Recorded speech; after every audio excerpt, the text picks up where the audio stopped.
سرداره دغه جانې نه دی دا جانې په دونه قد باندې دونه ټول دومره شی نه دی خو د ده د کارونو ته چې وګورې زه وایم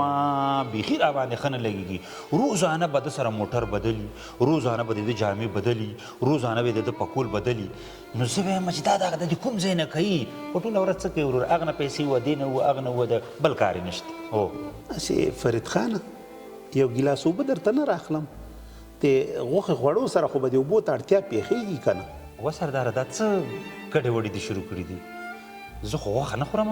چې ته وایې چې اوبو ته اړتیا پېښېږي په تا باندې څه چل وشو دا اوس لګیا یې که نه د مړ ورور غوښه خورې که نه دا ته څه وې و سرداره هغه څنګه هغه داسې فرید خانه چې غیبت کولو په هکله قرآن کې فرمایل شوي چې د چا غیبت کیږي دا داسې ده چې هغه مړ وي او تاسې د هغې غوښه خورئ خبره دا ده چې تا غیبت وکړه او د مړ ورور غوښه دې وخوړه نو ښکاره خبره ده چې ګناهګار شوې یاره سرداره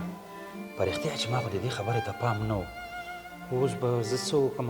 د خدای نه به بښنه وغواړم له خدایه خو به بښنه وغواړې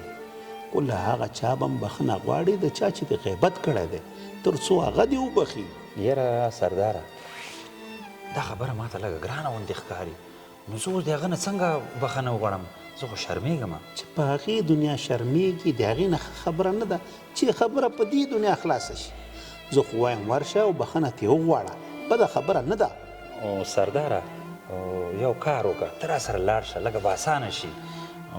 زه خو شرمېږم ته را سره ځې ولې نه زه چې ځو راځه